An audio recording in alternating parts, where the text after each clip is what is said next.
Grammar series में हम आपको बता चुके थे डायरेक्ट इनडायरेक्ट नरेशन में परिवर्तन के नियम।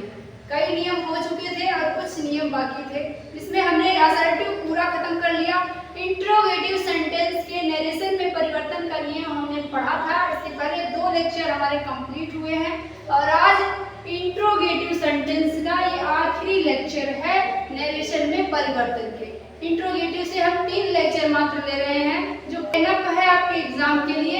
उससे बाहर आपको एक भी वर्ड बाहर नहीं देखना, लेकिन जितना मैंने बताया है उसमें कटौती नहीं, वो पूरा का पूरा आपको याद रहना चाहिए, रिवाइज रहना चाहिए।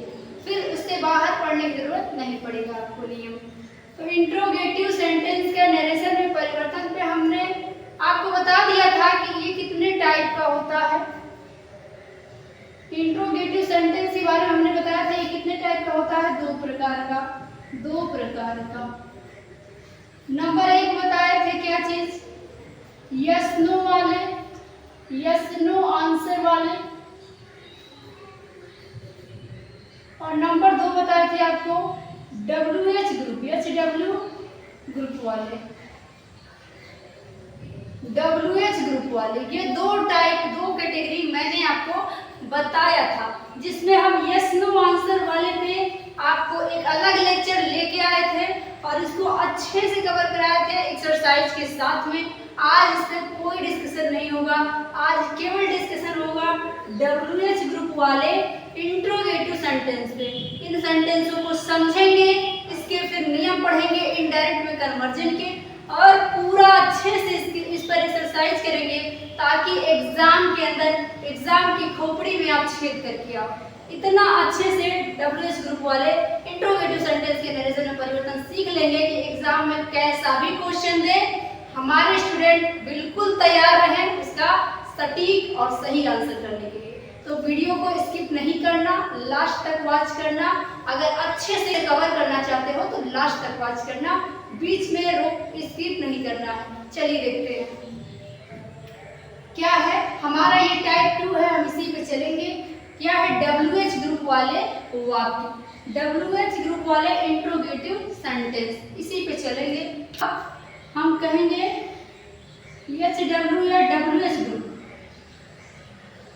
WH ग्रुप वाले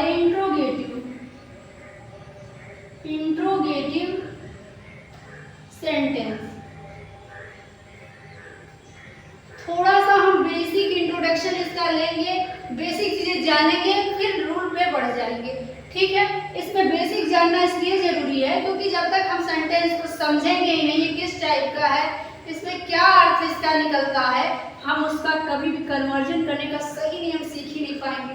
इसीलिए हमें इसको समझना जरूरी है। भले ही थोड़ा सा टाइम लगेगा बेसिक को कंप्लीट करने में, थोड़ा सा ही टाइम लगेगा इस बेसिक को कंप्लीट करने में, फिर हम सीधे आपके टॉपिक पे आ जाएंगे। देखिएगा क्या है, कह रहा है WH या HW ग्रुप वाले इंट्रोगेटिव सेंटेंस क्या होते हैं। कहेंगे ऐसे प्रश्नवाचक वाक्य, ऐसे प्रश्नवाचक वाक्य जिनका जवाब या उत्तर, जिनका जवाब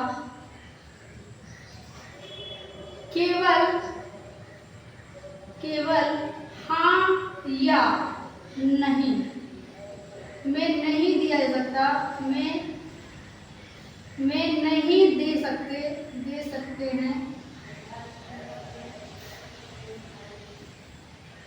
WH ग्रुप वाले इंट्रोगेटिव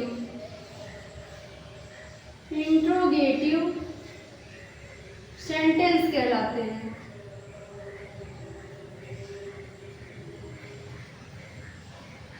क्या मैंने लिखा, कह रहे ऐसे प्रश्नवाचक वाक्य जिनका उत्तर हाँ या नहीं में केवल नहीं दिया जा सकता है, ऐसे प्रश्नवाचक वाक्यों को क्या कहते हैं, इंट्रोगेटिव, WH ग्रुप वाले इंट्रोगेटिव वाक्य कहते हैं। अब ये हाँ या ना क्या है, मैंने यस नो वाला आपको क्लियर कराया था ना, वही हाँ या ना वाला है। यस नो वाला अगर आपने नहीं एक लेक्चर अटेंड किया है तो फटाफट इसी वीडियो के डिस्क्रिप्शन में उसका लिंक है, आप पहले उसको अटेंड जरूर करिएगा, क्योंकि पूरा इंट्रोगेटिव एक अलग से मैंने 2 और लेक्चर लिया है। तो पूरा इंट्रोगेटिव अगर आपको सीखना है तो आपको पूरे लेक्चर कवर होने चाहिए, तो ही पूरा कंप्लीट माना जाएगा। ठीक है, तो क्या करें, ऐसे वाक्य जिनका उत्तर आपको हाँ या ना में मिल जाता है, यस नो वाले होते हैं, और जिसका उत्तर देने में आपको केवल हाँ या ना की जरूरत नहीं बल्कि स्टेटमेंट या कथन की जरूरत पड़ेगी, ऐसे प्रश्नवाचक वाक्यों को कहते हैं WH ग्रुप वाले। जैसे अगर मैं कहती हूँ आपसे कि क्या आप मेरी सहायता करोगे, फिर आप क्या कहोगे? अगर आपको करना होगा तो आप कहेंगे हाँ, और नहीं करना होगा तो क्या कहेंगे ना। 2 ही वर्ड आपका उत्तर होगा, यस या नो, इसके अलावा कुछ भी नहीं। तो ये यस नो वाला है। लेकिन अगर आपसे कह दिया जाए कि बताओ तुम अपने इस गांव में कब से रह रहे हो या क्यों रह रहे हो, फिर आपका क्या उत्तर होगा? क्या आप इसको कहेंगे मैम यस नो? नहीं, यहाँ आप यस नो में इसका जवाब नहीं देंगे। आप क्या कहेंगे? इसका रीजन बताएंगे। कब से रह रहे हो, तो जब से रह रहे होंगे उसको एक स्टेटमेंट के रूप में बताएंगे कि मैम मैं इतने साल से या इस ईयर से इस सन से यहाँ रह रहा हूँ, या फिर कुछ और कह के बोलेंगे, लेकिन एक कथन में उसका उत्तर देंगे, ना कि एक वर्ड में यस या नो में। तो ऐसे ही प्रश्नवाचक वाक्य को क्या कहते हैं? ये WH ग्रुप वाले प्रश्नवाचक वाक्य। उदाहरण में लिखते हैं, एग्जाम्पल, तुम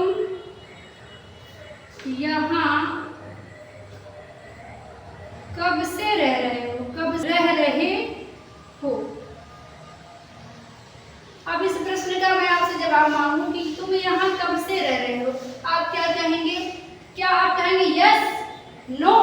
नहीं, यहाँ पे यस नो नहीं देंगे, इसका उत्तर आप बताएंगे।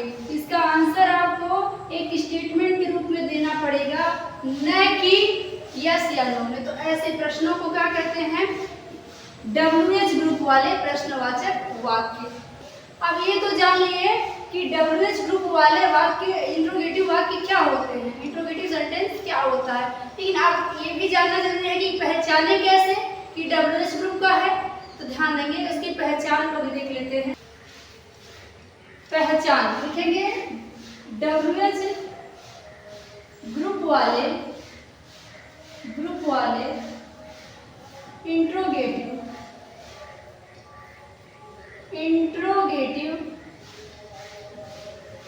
सेंटेंस की पहचान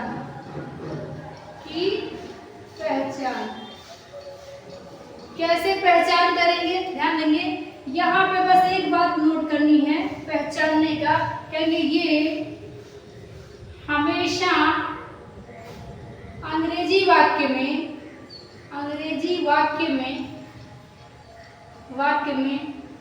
प्रश्नवाचक शब्द से शुरू होते हैं,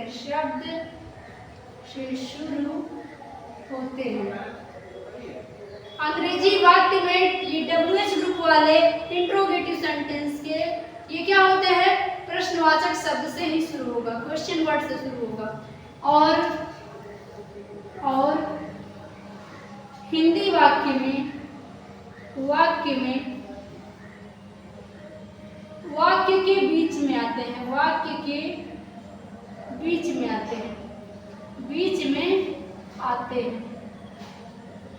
ध्यान देंगे, ये बिल्कुल यस नो वाले का उल्टा है। यस नो वाला क्या होता था?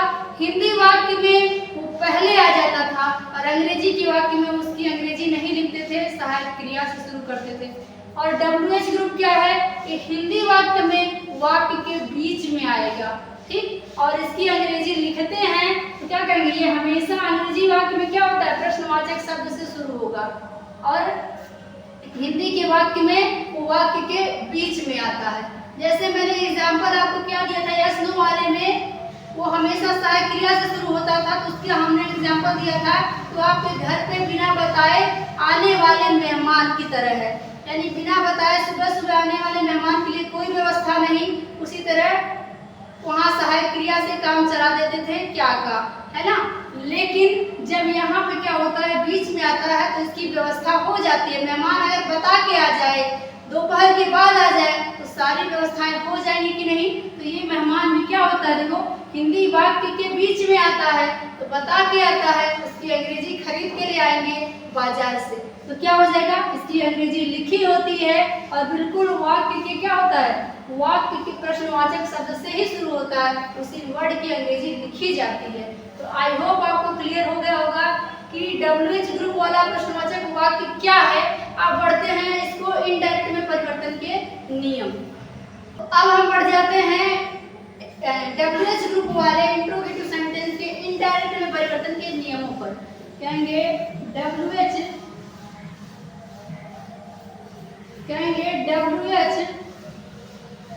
ग्रुप वाले प्रश्नवाचक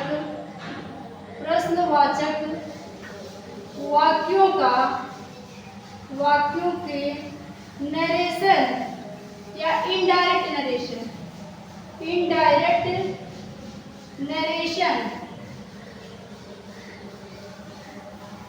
में परिवर्तन।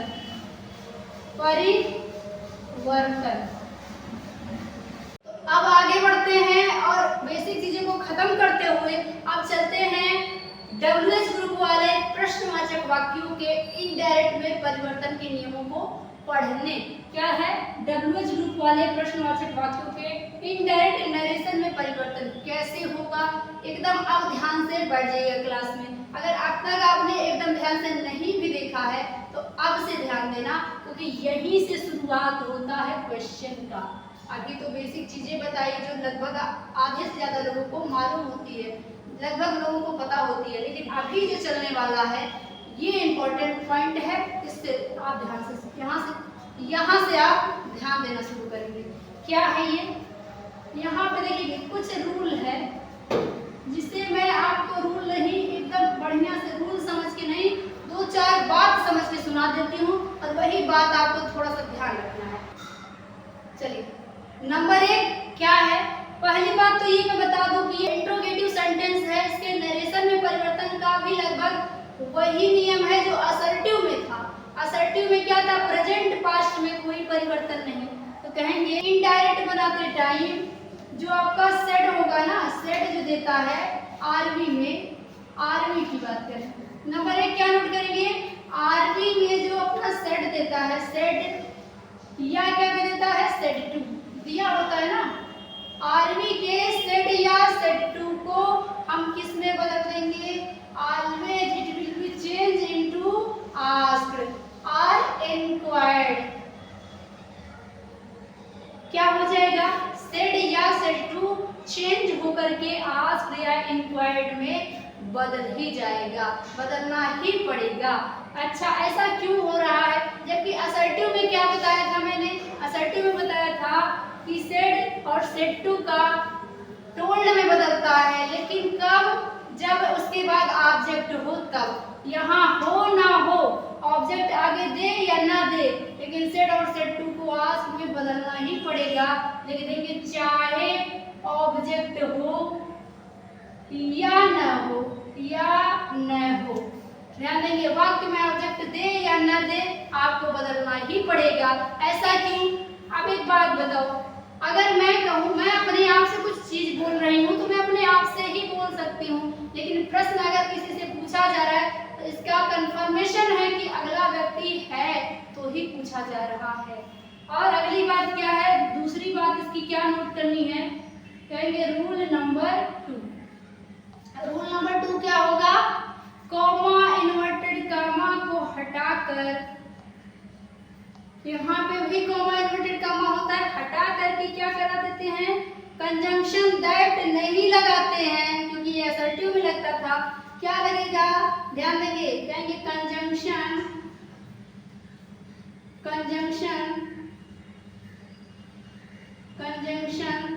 दैट नहीं लगाते, हैं।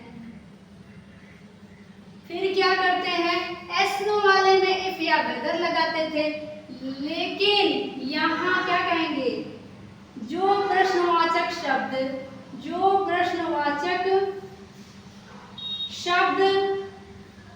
आर्यस में दिया होगा उसी से वाक्य जोड़ देते हैं। ये बहुत इंटरेस्टिंग बात है, ध्यान देंगे। असर्टिव में क्या करते थे, कॉमा इन्वर्टेड कामा हटाओ दैट लगाओ। एस नो वाले इंट्रोगेटिव सेंटेंस में क्या करते थे, कॉमा इन्वर्टेड कामा हटाओ इफ या वेदर लगाओ। लेकिन WH ग्रुप वाले में कॉमा इन्वर्टेड कामा हटाओ, बाहर से कुछ भी मत लाओ। क्या लगाते हैं, WH ग्रुप वाले में कॉमा इन्वर्टेड कॉमा हटाओ लेकिन बाहर से कुछ भी मत लाओ, वही क्वेश्चन वर्ड, वही प्रश्नवाचक शब्द जिससे आर्य शुरू हो रहा है उसी को लगा देते हैं। देखो क्या करें, तो जो प्रश्नवाचक शब्द आर्यस में दिया होगा उसी से वाक्य को जोड़ देते हैं, किसी को नहीं लाते हैं, वही प्रश्नवाचक जोड़ देता है। ना दैट आएगा, ना इफ आएगा, ना वेदर आएगा। तीसरी बात क्या है, रूल नंबर 3। रूल नंबर 3 ये क्या नोट करने वाली बात है, ध्यान देंगे। टेंस में जो परिवर्तन होगा, टेंस में परिवर्तन किसके हिसाब से, असर्टिव के नियम के अनुसार,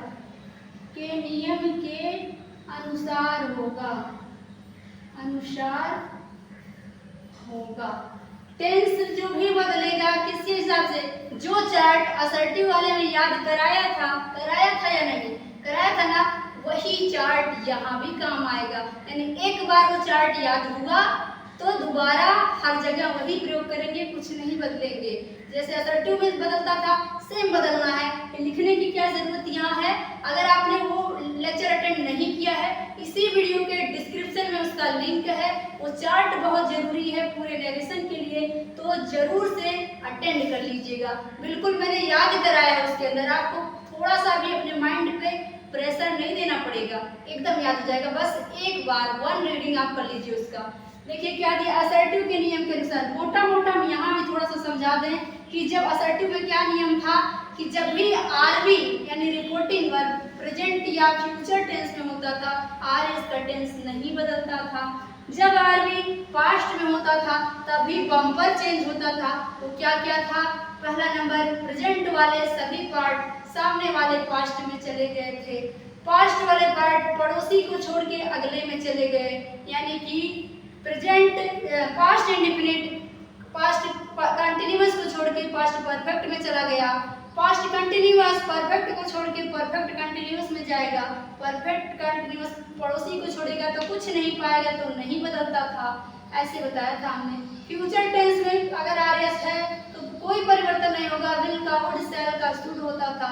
और इसी के साथ मैंने मे का माइट और कैन का कुड, ये सारी चीज आपको बताई थी, वो चीज यहाँ भी आएंगी। तो मैंने सीधे सीधे लिख दिया इसको, टेंस में परिवर्तन असर्टिव के नियम के अनुसार होगा। फिर वही चीजें दोहराऊं, ये क्या जरूरी है, जब आपके पास वो लेक्चर ऑलरेडी अवेलेबल है तो उसी से आप काम भी चला लीजिए। तीसरा नंबर क्या है आपको, चौथा नंबर तो क्या आपको नोट करना है। चौथी बात क्या है, जो पर्सन का नियम था, पर्सन में परिवर्तन भी कैसे होगा, पहले के नियम की तरह, पहले के तरह ही होगा। और जब मैंने आपको पर्सन समझाया था तो एक बात क्लियर किया था कि पर्सन को जब पढ़ाया था तो ये कहा था आपसे, अभी के लिए नहीं हमेशा के लिए याद रखो। पूरे डायरेक्ट इनडायरेक्ट नरेशन में हर जगह वही नियम। क्या चीज, फर्स्ट पर्सन, उसमें कौन कौन आएगा, आई माई वी आवर्स। जब अपनी ओर इशारा किया जाए फर्स्ट पर्सन होता है, हमेशा आरवी के सब्जेक्ट के अनुसार बदलता है। फिर बताया था सेकंड पर्सन, उसमें कौन कौन आते थे, यू योर योर्स, ये सब सेकंड पर्सन होते हैं, ये आरवी के ऑब्जेक्ट के अनुसार बदलता है। थर्ड पर्सन बताया था ही सी इट दे, या नाम को भी इस कैटेगरी में ले लेते थे, इसमें कोई परिवर्तन नहीं होता था। तो ये भी हमने लिख दिया कि पर्सन में परिवर्तन भी पहले के नियम के अनुसार ही हो जाएगा। और चौथी बात यहाँ हो गई है, पांचवी बात, रूल नंबर 5 यहाँ और नोट कर लीजिए। पांचवी बात क्या है, आरएस को इनडायरेक्ट बनाने पर, इनडायरेक्ट में बदलने पर असर्टिव में रखते हैं, असर्टिव में रखते हैं और क्वेश्चन मार्क को हटाकर फुल स्टॉप लगाते हैं, फुल स्टॉप लगाते हैं। ये है आपकी लास्ट बात। तो ये 5 बात मैंने आपको बता दिया है। 5 बात मैंने आपको एस नो वाले इंट्रोगेटिव में भी बताया था। लगभग सारी बातें वही हैं जो उसमें है, कॉमन है। अगर आपने वो क्लास लिया है तो आपको लग रहा होगा कि मैं वही क्लास रिपीट कर रही हूँ, लेकिन रिपीट नहीं कर रही हूँ, अगली क्लास ही है, लेकिन सेम वही चीजें हैं, एक बात को छोड़कर। ध्यान दो, यस नो वाले में मैंने क्या बताया था भाई, सेड या सेड टू आस्क्ड में बदलेगा ही बदलेगा, मैंने वहां भी कराया था। कॉमा इन्वर्टेड कॉमा को हटाकर कंजंक्शन दैट नहीं लगाते हैं, ये वहां भी बताया था। सिर्फ क्या बात बदल गया, वहां पे इफ या वेदर से जुड़ता था, यहाँ जो प्रश्नवाचक शब्द दिया है उसी से जुड़ जाएगा, यही बात बदली है। बाकी ये तीसरी बात जो टेंस में परिवर्तन है असर्टिव के नियम के अनुसार, वहां भी बताया था। चौथी बात, पर्सन में परिवर्तन पहले की तरह ही होगा, ये भी वहां बताया था। और आखिरी बात, आरएस को इनडायरेक्ट में बदलते टाइम असर्टिव में रखते हैं, भले वो इंट्रोगेटिव में था, असर्टिव में कर देते हैं, क्वेश्चन मार्क को हटाकर फुल स्टॉप लगा देते हैं, ये बात भी मैंने वहां बताया था। तो अलग बात आपको बस क्या ध्यान रखना है मेरे भाई, अलग बात ये रूल नंबर 2 जो है, यही आप इसके लिए अलग रख सकते हैं। अलग क्या है, इफ या वेदर नहीं, यहाँ क्या है, यहाँ वही प्रश्नवाचक शब्द वाक्य को जोड़ देगा। तो यहाँ पे अब हमारा रूल्स कंप्लीट होता है। अब बढ़ जाते हैं किस पे, एक्सरसाइज पे। इस पे इतनी प्रैक्टिस कर लेते हैं कि ये रूल यहीं के यहीं बोर्ड से निकला, दिमाग के अंदर गया। इसके बाद कहीं दोबारा पढ़ने की जरूरत नहीं पड़े, सीधे एग्जाम में क्वेश्चन मिले तो उसको फटाफट पहले इसी को अटेंड करें। इतनी अच्छे से प्रैक्टिस कर लेते हैं। चलो क्वेश्चन को देखते हैं। अब हम चलते हैं एक्सरसाइज पे, इतनी प्रैक्टिस करेंगे सब याद हो जाए। ध्यान देंगे क्या है, डायरेक्ट में दिया है ही सेड टू मी, वह मुझसे बोला, क्या बोला, वेयर डू यू लिव, तुम कहाँ रहते हो, है ना। क्या दिया हुआ है, he said to me where do you live. हमें पता है क्या कि कॉमा इन्वर्टेड कॉमा के भीतर जो है वही आरएस है और बाहर जो है वही आरवी है, इतना क्लियर है। अब क्या करना है, हम शुरू करते हैं चेंज करना। क्या करना है, ही सेड, तो ही का ही रहेगा, सेड टू या सेड को हमें हमेशा आस्क्ड में बदलेंगे ही बदलेंगे अगर आरएस में प्रश्न पूछ रहा होगा। तो क्या है, वेयर डू यू लिव, तुम कहाँ रहती हो, तो क्या कहेंगे, प्रश्न पूछ रहा है कि नहीं, है ना, प्रश्न पूछ रहा, तो क्या हो जाएगा, ही सेड का नहीं हो जाएगा, ही सेड का क्या बदल जाएगा, ही सेड का हो जाएगा आस्क्ड, या इंक्वायर्ड भी आप कह सकते हैं, he asked me, he asked me. फिर क्या बताया था, कॉमा इन्वर्टेड कॉमा हटाओ और क्या लगाओ, वही प्रश्नवाचक लगाओ। तो कॉमा इन्वर्टेड कॉमा हट गया।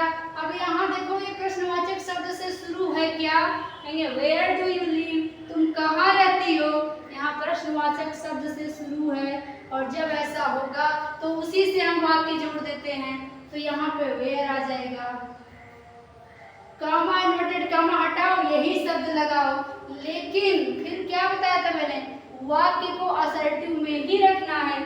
तो असर्टिव में रखने के लिए क्या बताया था, पहले असर्टिव सेंटेंस में कर्ता आता है तब बाकी चीजें आती है। तो पहले कर्ता को ढूंढो, कर्ता कौन है इस वाक्य का, यू। तो क्या यू को लिख देंगे ऐसे ही, नहीं, हमने पर्सन का नियम पढ़ा था। तो पर्सन में बताया था कि यू, योर, योर्स, ये सब क्या होते हैं, सेकंड पर्सन। और इनडायरेक्ट बनाते समय सेकंड पर्सन आरवी के ऑब्जेक्ट के हिसाब से बदलता है। तो सेकंड पर्सन है, आरवी का ऑब्जेक्ट कौन है, मी, मी के हिसाब से क्या हो जाएगा, इसका सब्जेक्टिव फॉर्म होता है आई। यहाँ मी ऑब्जेक्टिव फॉर्म है, यहाँ सब्जेक्ट की जरूरत है तो सब्जेक्टिव फॉर्म हो जाएगा आई, वेयर आई। अब देखो टेंस में परिवर्तन का नियम, टेंस कहता है कि किस टेंस में, पहले पहचानो तो सही, वेयर डू यू लिव, तुम कहाँ रहती हो या तुम कहाँ रहते हो, ये क्या बता रहा है, ये प्रेजेंट इंडेफिनिट टेंस में है। और टेंस परिवर्तन का नियम कहता है प्रेजेंट इंडेफिनिट सामने वाले पास्ट में कूद जाता है, यानी कि पास्ट इंडेफिनिट में बदलेगा। तो क्या होता है, पास्ट इंडेफिनिट का असर्टिव सेंटेंस में पहले वाक्य में अफर्मेटिव जो होता है, स्वीकारात्मक वाक्य जो होता है, उसमें क्रिया का सेकंड फॉर्म लगता है। तो वेयर आई लिव्ड हो जाएगा, लिव का सेकंड फॉर्म हो जाएगा लिव्ड। आई होप क्लियर हुआ होगा। जितनी बातें वो 5 पॉइंट हमने नोट कराई, उस पांचों का हमने एक ही वाक्य में यूज कर लिया। क्या चीज, यहाँ सेड टू को आस्क्ड में बदल दिया, पहली बात। कॉमा इन्वर्टेड कॉमा हटा के ये प्रश्नवाचक शब्द लगा दिया, दूसरी बात। फिर हमने पर्सन का नियम भी कर लिया, तीसरी बात। फिर हमने क्या किया, टेंस भी परिवर्तित कर लिया, चौथी बात। यानी सारी बातें हमने लगभग कर ली। अगले वाक्य पे आ जाते हैं। कह रहा ही सेड टू मोहन, वह मोहन से बोला, comma inverted comma, how much money do you want, तुम कितने धन को चाहते हो, कितना पैसा चाहते हो। तो क्या हो जाएगा, यही क्या है, आर्यस है, यही अपना है आरबी। अब क्या यहाँ प्रश्न पूछ रहा है आर्यस में, बिल्कुल पूछ रहा है। कह रहा how much money do you want, तुम कितना धन चाहते हो, कितना पैसा चाहते हो। यहाँ पे प्रश्न पूछ रहा है, तो क्या कर देंगे, लगा देंगे यहाँ पे आस्क्ड, कहेंगे ही सेड को क्या बदल देंगे, आस्क्ड या इंक्वायर्ड में। तो ही फिर क्या हो जाएगा, प्रश्न पूछ रहा है तो सेड बदल जाएगा आस्क्ड में। आस्क्ड किससे पूछ रहा है, मोहन से, तो हो जाएगा Mohan. He asked Mohan, comma inverted comma को हटाओ, तो क्या लगेगा, प्रश्नवाचक शब्द। तो क्या है यहाँ हाउ मच, ये खड़ा प्रश्नवाचक शब्द का काम कर रहा है, तो यहाँ खड़ा लगा देंगे हाउ मच, हाउ मच।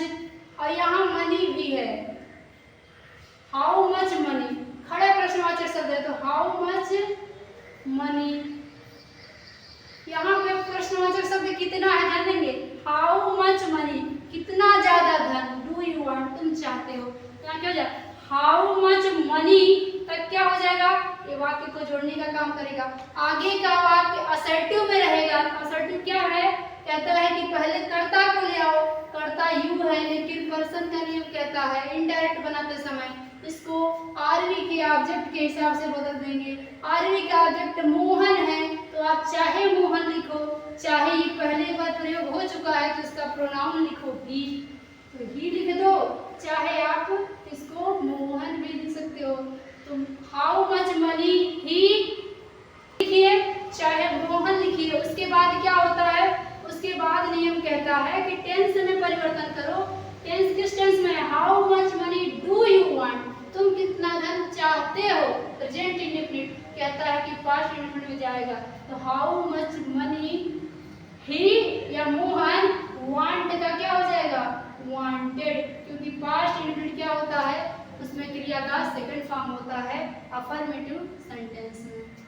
अगले सेंटेंस में पढ़ते हैं, क्या दिया है, मोहन सेड टू मी, अब मोहन मुझसे कहने लगा, why did you not come here yesterday, तुम यहाँ कल क्यों नहीं आए।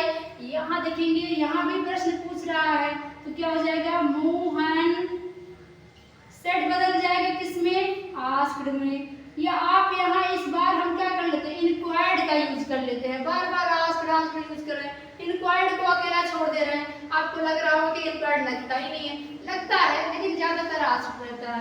तो मोहन इंक्वायर्ड, इंक्वायर्ड में कॉमा इन्वर्टेड कॉमा हटाओ, वही प्रश्नवाचक शब्द लगाओ, तो हो जाएगा Y. Mohan inquired me why. आगे देखो क्या है, हमें वाक्य को क्या है, नियम कहता है असर्टिव में ही रखना है, यानी कि तो असर्टिव में रखने का नियम कहता है पहले कर्ता ले आओ, कर्ता लाएंगे तो कर्ता क्या है, यू, और यू को बदलते हैं किसके, आरबी के ऑब्जेक्ट के अनुसार। ऑब्जेक्ट दिया है मी, तो मी का सब्जेक्टिव फॉर्म हो जाएगा आई, तो वाई आई। इसके बाद आप टेंस को पहचानिए, टेंस का नियम भी बदलता है, तो क्या होगा, टेंस किस में दिया है, why did you not come here yesterday, did लगा है, डिड बता रहा है, ये पास्ट इंडेफिनिट है, और पास्ट इंडेफिनिट नियम के अनुसार पड़ोसी को छोड़ के अगले में जाएगा। पड़ोसी इसका पास्ट कंटिन्यूअस है, छोड़ के पास्ट परफेक्ट में जाएगा। जाएगा, तो क्या हो जाएगा आई। परफेक्ट की जो सहायक क्रिया है हैड होती है, आई हैड क्या होगा, हैड हो गया। अब वाक्य नेगेटिव है तो नॉट भी तो आएगा, हैड नॉट। फिर कह रहा है कम हियर, हमने बताया था कुछ वर्ड होते हैं पास्ट में जो भाव के अनुसार उसका कम का गो हियर का दिगर होता है, लेकिन कहीं कहीं होता है, हर जगह नहीं होता। जहाँ भाव ना हो वहाँ नहीं लगाते। यहाँ कम का अगर आप गो करोगे तो गलत हो जाएगा। क्यों? क्योंकि कम का गो मैंने फर्स्ट फॉर्म के लिए बताया था, जब भी वहाँ फर्स्ट फॉर्म में होगा क्रिया तो वहाँ कम का गो होगा। लेकिन अब हम हेड के बाद लगा रहे हैं, परफेक्ट टेंस में लगा रहे हैं, इसका मतलब है थर्ड फॉर्म के लिए यूज कर रहे हैं, तब कम का गो के हिसाब से गॉन नहीं होगा, तब गलत हो जाएगा। क्या हो जाएगा, हैड नॉट, कम का अब कम ही रह जाएगा, और कम ही रह गया तो हियर का देयर भी नहीं बदलेगा, हियर ही रह जाएगा। कम हियर एस्टरडे का बदल जाएगा। एस्टरडे कहता है, एस्टरडे माने क्या होता है, एक पहले का दिन, तो कह जाएंगे the previous day, the previous day, previous day. Question mark हटा के फुल स्टॉप लग जाएगा। आई होप क्लियर होगा आपको। कम का गो वही होगा जब क्रिया का फर्स्ट फॉर्म होगा, सेकंड फॉर्म या थर्ड फॉर्म के लिए कम का कम ही रह जाता है। चलिए अब आगे बढ़ते हैं। The teacher said to the student why have you come so late today, इसको बनाएंगे। तो यहाँ भी टीचर स्टूडेंट से क्या कर रहे हैं, क्वेश्चन कर रहे हैं, इंक्वायरी कर रहे हैं, इंक्वायर कर रहे हैं। तो क्या कहेंगे, इसको कैसे बदलेंगे, the teacher said to the student, अध्यापक विद्यार्थी से बोले, क्या बोले, why have you come so late today, तुम आज इतना लेट क्यों आए। क्या हो जाएगा, द टीचर सेड क्या हो जाएगा, inquired the student, the teacher inquired the student, comma inverted comma हटाओ, क्वेश्चन वर्ड लगाओ, क्या हो जाएगा व्हाई। फिर आगे का वाक्य असर्टिव में रखना है, साधारण वाक्य बनाना है, प्रश्नवाचक नहीं रखना है। तो पहले कर्ता आएगा, कर्ता यू है, यू बदलता है सेकंड पर्सन आर्मी के ऑब्जेक्ट के हिसाब से। ऑब्जेक्ट है द स्टूडेंट, स्टूडेंट माने कोई थर्ड पर्सन का ऑब्जेक्ट है, तो हो जाएगा ही।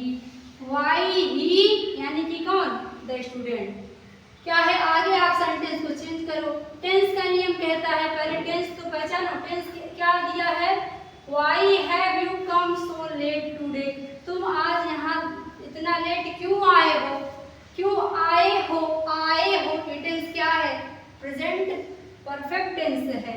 तो प्रेजेंट परफेक्ट नियम कहता है कि पास्ट परफेक्ट में जाता है ठीक सामने पास्ट वाले में, तो ही हैड हो जाएगा, व्हाई ही हैड, कम का फिर कम ही रह जाएगा क्योंकि ये थर्ड फॉर्म में है। थर्ड फॉर्म में हम छेड़छाड़ नहीं करेंगे। तो he had come so late, और टुडे बदलेगा, टुडे का क्या होता था, दैट डे हो जाता था, और दैट डे यहाँ हो जाएगा, दैट डे। क्वेश्चन मार्क हट के फुल स्टॉप लग जाएगा। तो ये सारे एग्जाम्पल्स, ये सारे जो है एक्सरसाइज हमने किस पे किए, आज के नियम पे, यानी कि WH ग्रुप वाले इंट्रोगेटिव सेंटेंस के नरेशन में परिवर्तन के नियम पे। कुछ और क्वेश्चन लेंगे, फिर क्लास को यहीं ड्रॉप करेंगे। आगे कुछ और क्वेश्चन पे प्रैक्टिस करेंगे, फिर इस क्लास को यहीं समाप्त करेंगे। देखिए ये क्वेश्चन क्या दिया है डायरेक्ट में, अब इस क्वेश्चन को पढ़िएगा। कह रहा है her mother said to me, उसकी माँ मुझसे बोली, हाउ ओल्ड आर यू, तुम कितने साल के हो। तो प्रश्न पूछ रही है ना, तो सेड आस्क्ड में बदलेगा, क्या हो जाएगा, हर मदर सेड क्या हो जाएगा, asked me, comma inverted comma हटा के प्रश्नवाचक शब्द लगाते हैं। प्रश्नवाचक शब्द इस वाक्य में क्या है, कह रहा है हाउ ओल्ड आर यू। ध्यान देंगे प्रश्नवाचक शब्दों की पहचान क्या है, कि ये जो है सहायक क्रिया के पहले जितना देगा ना, जितना पोर्शन, वो खड़े का खड़े आपका क्या है, प्रश्नवाचक शब्द है। तो यहाँ आर के पहले जितना दिया है पूरा का पूरा प्रश्नवाचक वाक्य माना जाएगा। तो केवल हाउ को नहीं लाएंगे, हाउ ओल्ड पूरा आएगा। कहेंगे her mother asked me how old, अब आगे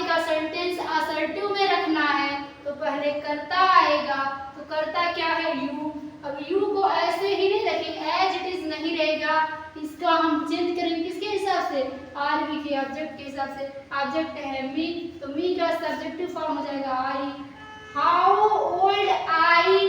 अब टेंस परिवर्तन का नियम कहता है, क्या कहता है, टेंस परिवर्तन का नियम कहता है कि जब जब आरवी प्रेजेंट में रहेगा पास्ट के सीधे पास्ट में चला जाएगा। तो यहाँ पे क्या है, प्रेजेंट है।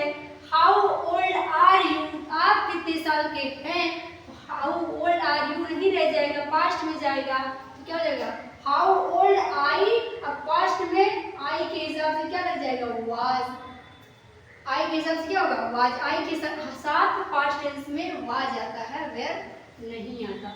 अगला सेंटेंस है, सेंटेंस दिया है, आई सेड टू हिम, मैंने उससे कहा, व्हाट इज हैपनिंग देयर, यहाँ क्या हो रहा है, यहाँ क्या घटना घट रही है। तो यहाँ व्हाट क्या है, क्वेश्चन वर्ड है। क्वेश्चन वर्ड की पहचानने का नियम यही है कि आप सहायक क्रिया के ठीक पहले देखो कितना सारा वर्ड दिया है, वो खड़ा का खड़ा प्रश्नवाचक शब्द ही देता है। तो क्या हो जाएगा, आई सेड का बदल जाएगा आस्क्ड में, आई आस्क्ड हिम, मैंने उससे पूछा। कॉमा इन्वर्टेड कॉमा हटा के प्रश्नवाचक शब्द लगा देते हैं, तो क्या हो जाएगा, व्हाट।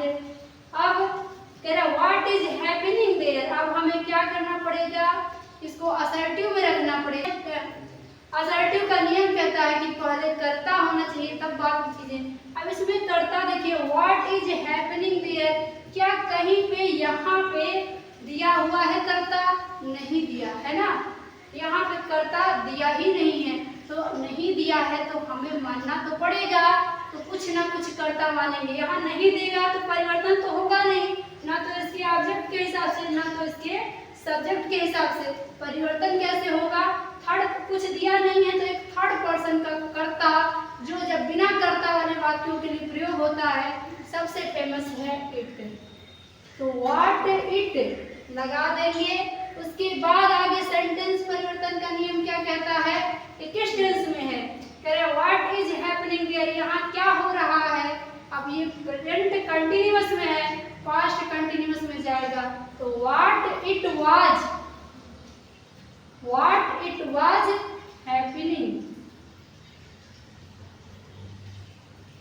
देयर का देयर ही रह जाएगा, फुल स्टॉप लग जाएगा, क्वेश्चन मार्क हट जाएगा। ये सेंटेंस भी यहाँ पे पूरा होता है। अगला दिया है, the care taker said, care taker ने कहा, क्या कहा, who has broken the flower wash, flower wash किसने तोड़ा है। इस वाक्य में क्या कहेंगे, क्या कहेंगे, हु यहाँ प्रश्न पूछने का काम कर रहा है। तो यहाँ जब प्रश्न पूछा जा रहा है तो सेड का आस्क्ड में बदलेगा, चाहे ऑब्जेक्ट हो चाहे ना हो। यहाँ नहीं दिया है तो भी लगाएंगे जबरदस्ती, क्या हो जाएगा, द केयर टेकर, सेड का हो जाएगा आस्क्ड, कॉमा इन्वर्टेड कॉमा हटा के क्या करते हैं, प्रश्नवाचक शब्द लगाते हैं, तो हो जाएगा हु। आगे का वाक्य असर्टिव में रखते हैं, और असर्टिव का नियम कहता है पहले सहायक क्रिया नहीं, पहले कर्ता लाओ। तो क्या यहाँ पे कर्ता क्या है, who has broken the flower vase, किसने फ्लावर वास तोड़ा। यहाँ भी कर्ता नहीं दिया है तो क्या हो जाएगा, यहाँ पे भी हम इट को सपोज कर लेंगे कर्ता। तो हु इट। अब क्या हो जाएगा, ध्यान देंगे, टेंस परिवर्तन का नियम। टेंस परिवर्तन का नियम कहता है कि क्या होता है, ये किस टेंस में है पहचानो तो पहले, who has broken the flower, इसने तोड़ा है। ये परफेक्ट टेंस में है, present perfect, present perfect past perfect में जाता है। तो हु इट हैड, फिर broken, broken the flower wash, flower wash. तो क्वेश्चन मार्क हटा के फुल स्टॉप लग जाएगा, ये वाक्य भी पूरा होता है। अब क्या करें, who had broken, who had broken the flower wash, question mark हटा के फुल स्टॉप, ये वाक्य हो गया। अगला वाक्य पढ़ेंगे, क्या दिया है, डायरेक्ट में दिया, जया सेड टू रमेश, जया रमेश से कही, वेयर डू यू लिव, तुम कहाँ रहते हो। तो ये एक और सेंटेंस है जो सेम तरीके से होगा, और ये मैं आपको करती हूँ होमवर्क। ये आपका होमवर्क है और इसका आंसर मुझे चाहिए कमेंट में। तो अगर आपने पूरा क्लास अटेंड किया है, अच्छे से समझ में आया है, तो इसका आंसर करके ही आप आज का लेक्चर को लीव करेंगे। तो यहाँ पे इस क्वेश्चन का आंसर आप कमेंट में देंगे, ऐसा मुझे पूरा उम्मीद है। इसी के साथ में आज का लेक्चर भी खत्म होता है और इंट्रोगेटिव सेंटेंस का नरेशन में परिवर्तन का नियम भी यही खत्म होता है। तो 3 लेक्चर है, तो यहाँ पे 3 लेक्चर है इंट्रोगेटिव सेंटेंस का। आप पूरा अटेंड करिएगा, एग्जाम में इससे बाहर कुछ भी नहीं आएगा। और अगर इस क्लास का पूरा पीडीएफ आपको चाहिए तो इसी वीडियो के डिस्क्रिप्शन में टेलीग्राम चैनल का लिंक है, आप उसको ज्वाइन करिएगा, वहाँ पे इसका पीडीएफ मिलेगा। साथ में एक फेसबुक पेज दिया है, उसको फॉलो कर लीजिएगा, वहाँ हम डेली क्विज प्रोवाइड कराते हैं, तो वहाँ से आप क्विज को अटेंड करिएगा। इन्हीं लेक्चर से रिलेटेड क्विज है, इससे आपकी प्रैक्टिस बनी रहेगी एग्जाम तक, तो उसको भी आप जरूर फॉलो कर लीजिएगा।